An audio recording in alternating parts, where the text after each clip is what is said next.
for joining us this evening for a very, very special presentation of a very special holiday special. Tonight we bring to your home a wonderful telling of the classic, "'Twas the Month Before Christmas."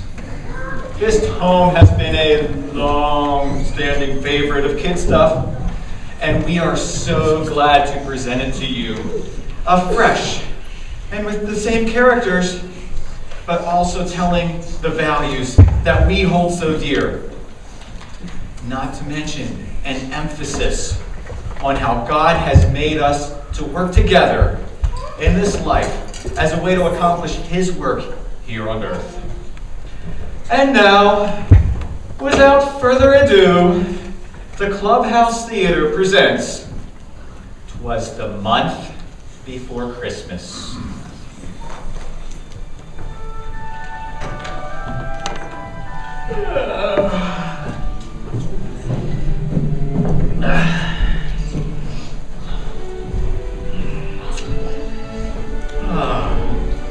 "'Twas the month before Christmas, when all through the town there were 3 of the kids that were feeling quite down.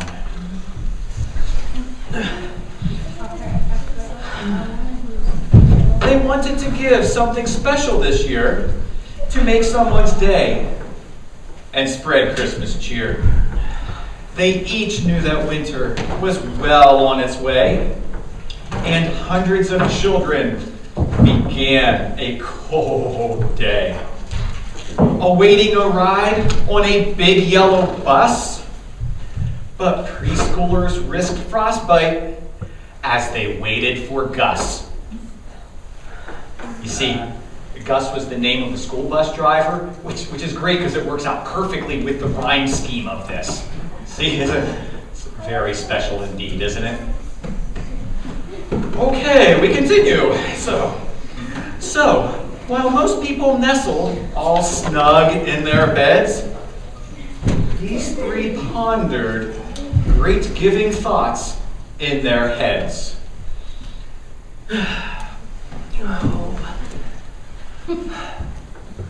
if only I could make a difference, God. But I'm just one person, and that's quite odd. I want to help people and tell them they're loved, but how can I do that when push comes to shove?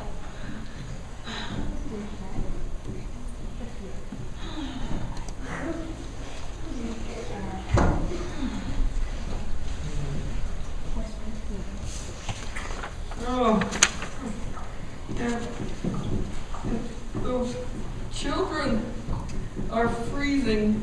God, no one wants that. But how can I help? Amen. And all that. That night they slept while dreaming of action, but how could their prayers move from fiction to faction? Now you must know they tried to do things before. Why, Gordo often remembered, as even he snored. Yeah, I helped Mrs. Kim, but she really didn't need that Wi-Fi network for her cat of mixed breed. Man, I can't sleep. I can't eat. This is so frustrating. I'm known for best things that deal with fashion plating.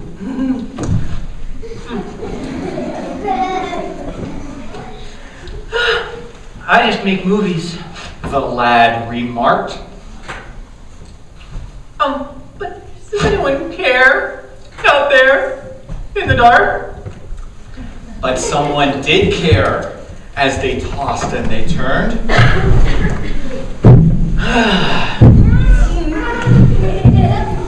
For God knew they each had something to learn. If they worked together, they could do so much more. then dreaming alone with an occasional snore. Occasional. They'd soon get a visit from a rarely seen fellow. He reminds some of pumpkins or gravy or jello. Gravy. And that brings intermission to this tale that we ponder. Stay tuned and we'll continue after a word from our sponsor.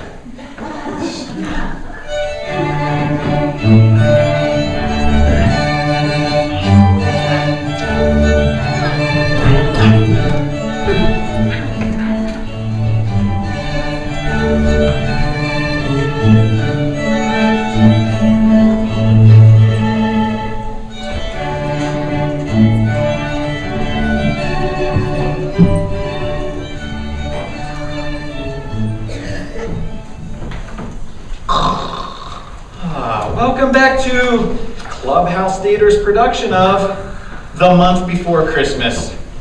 And now we continue on with our tale. Let's see, where were we?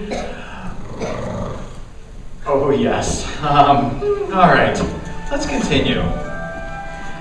And Gordo in his kerchief and Tyler in his cap had just settled in for a long winter's nap when out on the lawn arose such a gobble, they sprang from their beds with a stumble and wobble.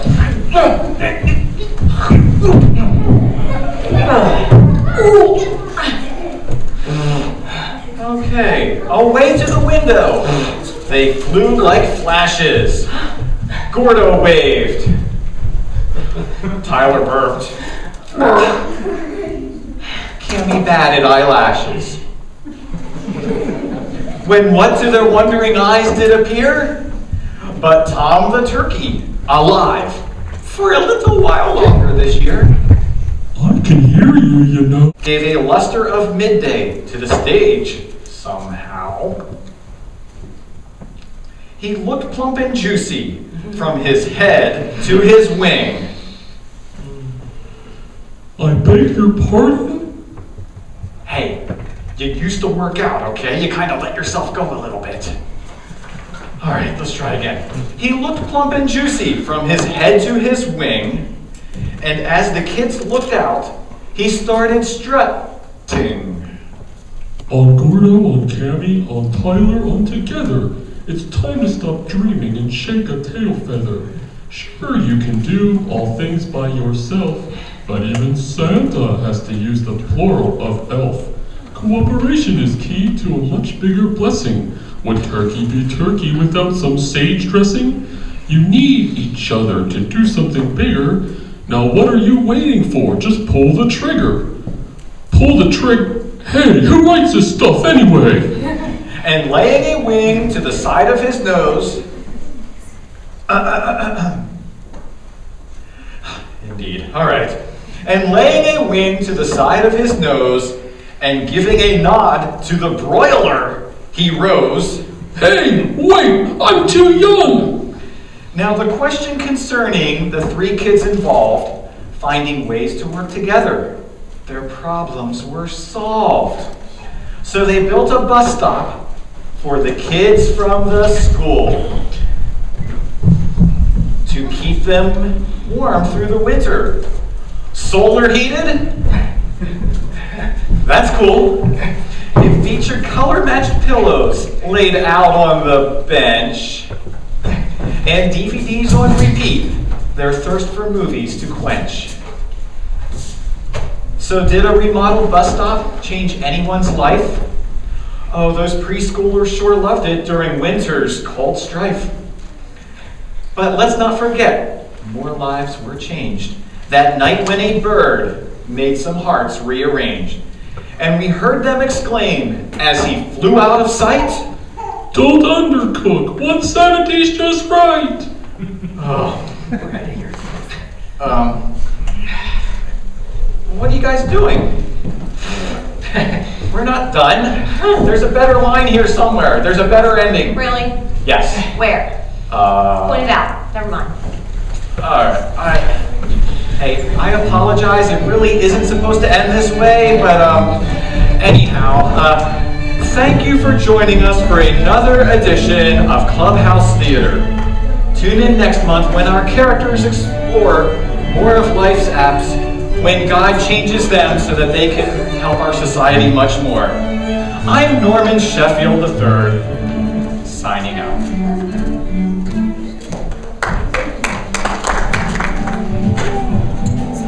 You know, you're never alone when you're following God, and it doesn't matter, even if it feels odd.